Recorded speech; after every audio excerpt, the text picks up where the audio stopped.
आपके मन में सवाल आता होगा कि पिछले जन्म में हम क्या थे। बहुत बड़ा क्वेश्चन होता है। तो आपने मुझसे पूछा था कि क्या हम कुंडली से ऐसे कोई संकेत हैं जिनके द्वारा हम ये आइडिया लगा सकते हैं कि पिछले जन्म में हमारे साथ क्या एक्टिविटी रही होगी।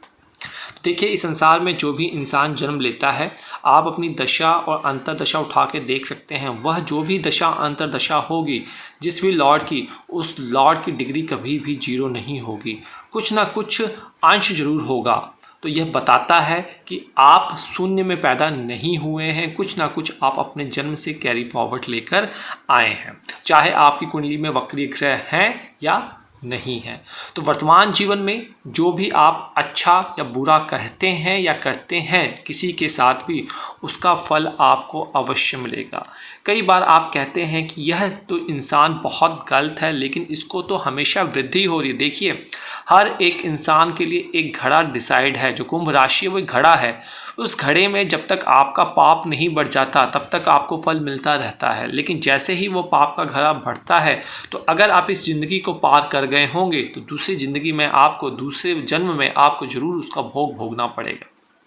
तो पाप के घड़े को जब तक आप संभाल के रखेंगे तब तक वो फूटता नहीं है, तब तक आप बचे हुए हैं। अन्यथा शनिदेव आपके कर्मों के फल आपको हमेशा देंगे। तो आज हम संकेत की बात करेंगे।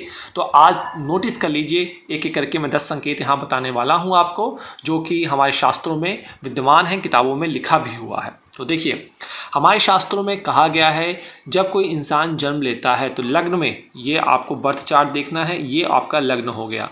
तो लग्न में अगर उच्च या एग्जल्टेड या स्वराशि, अपनी ही राशि का बुध और चंद्रमा स्थित हो, मतलब अगर 4 नंबर यहाँ लिखा हो, चंद्रमा बैठा हो, या फिर यहाँ पे 3 या 6 नंबर लिखा हो और बुध देव आपके लग्न में ही बैठे हों इस वाले भाव में, तो पूर्व जन्म में आप अच्छे व्यापारी होने का सूचक बताता है। अच्छे बिजनेस करने वाले इंसान होंगे और इस जन्म में कहीं ना कहीं बिजनेस के साथ आपका लिंक होगा।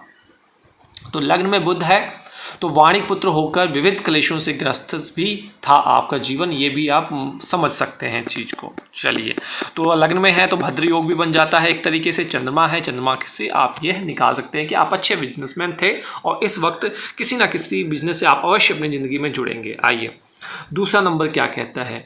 दूसरी बात यह कहता है कि अगर किसी भी जातक जातिका के कुंडली के लग्न स्थान में अगर यहाँ पे मंगल 10 नंबर लिखा हो और मंगल देव यहाँ पे बैठे हों, 10 नंबर में मंगल बैठे हों, या फिर यहाँ पे 1 नंबर लिखा हो और 8 नंबर लिखा हो और मंगल बैठे हों, तो इससे क्या बन जाएगा, रोचक योग बन जाएगा। तो इसका मतलब ये है कि पूर्व जन्म में आप एक फाइटर थे, डिफेंस में हो सकते हैं, आर्म सेक्टर में हो सकते हैं, सिक्योरिटी सेक्टर में हो सकते हैं, और गुप्त विभाग जैसे सेक्टर में आप हो सकते हैं।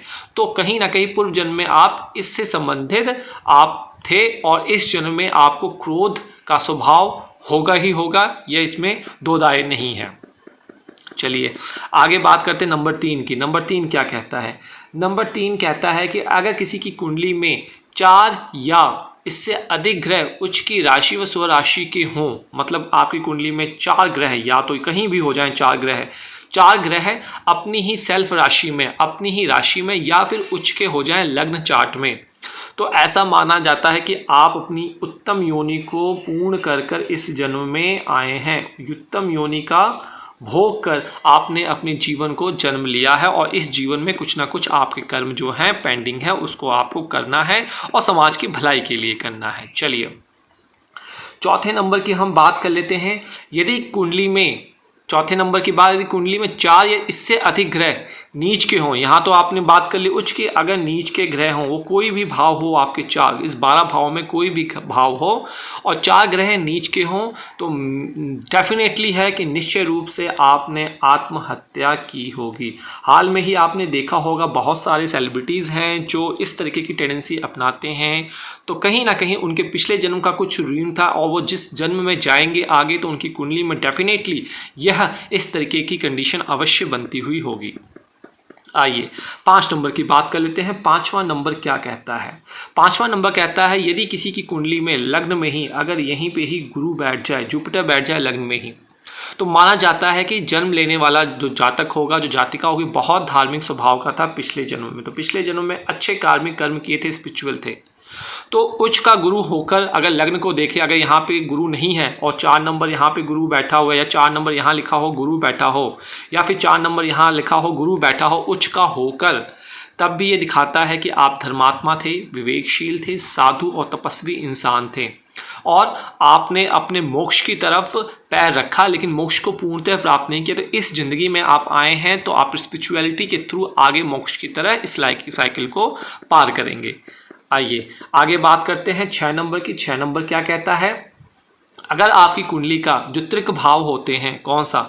छठा होता है, आप 8वां होता है और 12वां। अगर इन भावों में अगर आप सूर्य देव को देख रहे हैं, सूर्य देव अगर आपके चार्ट में यहाँ पे हैं, रखे हुए हों, छठे, 8वें, 12वें भाव में सूर्य हो, या फिर सूर्य यहाँ पे इन नंबरों में 7 नंबर पे बैठा हो, तुला राशि में बैठा हो, यहाँ पे 7 नंबर लिखा हो, या तो इनमें हो या यहाँ पे 7 नंबर लिखा हो, तुला राशि में हो, तो पूर्व जीवन में आप अपने जीवन जो भ्रष्ट पाथ है, जो सही रास्ता नहीं है, उस रास्ते पे आप नहीं चले थे। भ्रष्ट जीवन जीकर आप ये जन्म लिए हैं।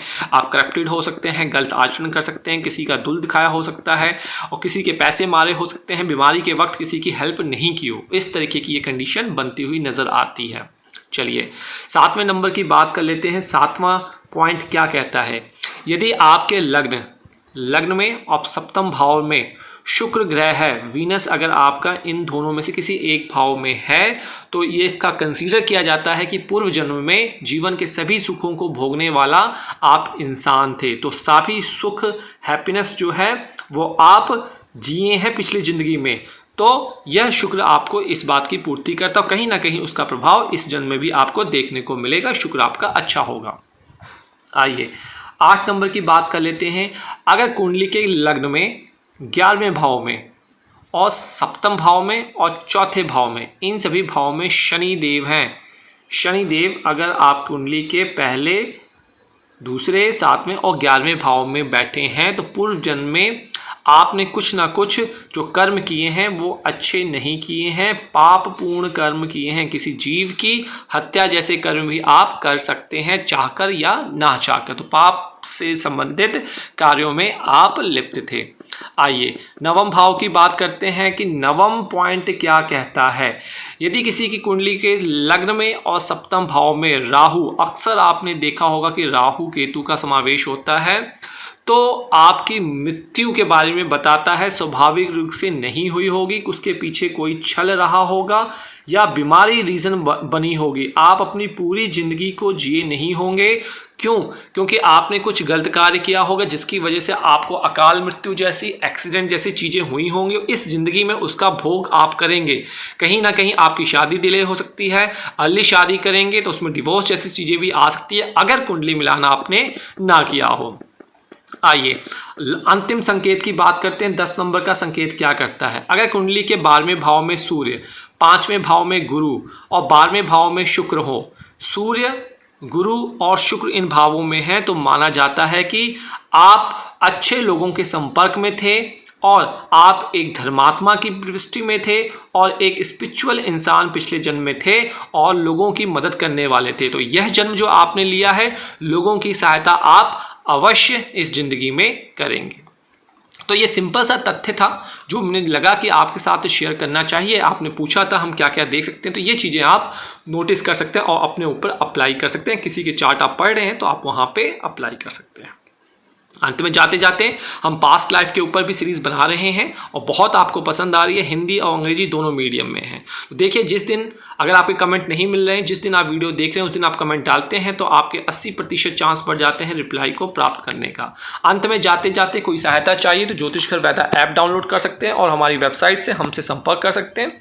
साथ ही साथ इंस्टाग्राम, ट्विटर और फेसबुक से आप अपने चार्ट और विमसोती दशा शेयर कर सकते हैं, एक सवाल पूछ सकते हैं। कोशिश होगी 60 दिन के अंदर अंदर आपको रिप्लाई किया जाए, परंतु आपको धैर्य बना के रखना होगा। यहाँ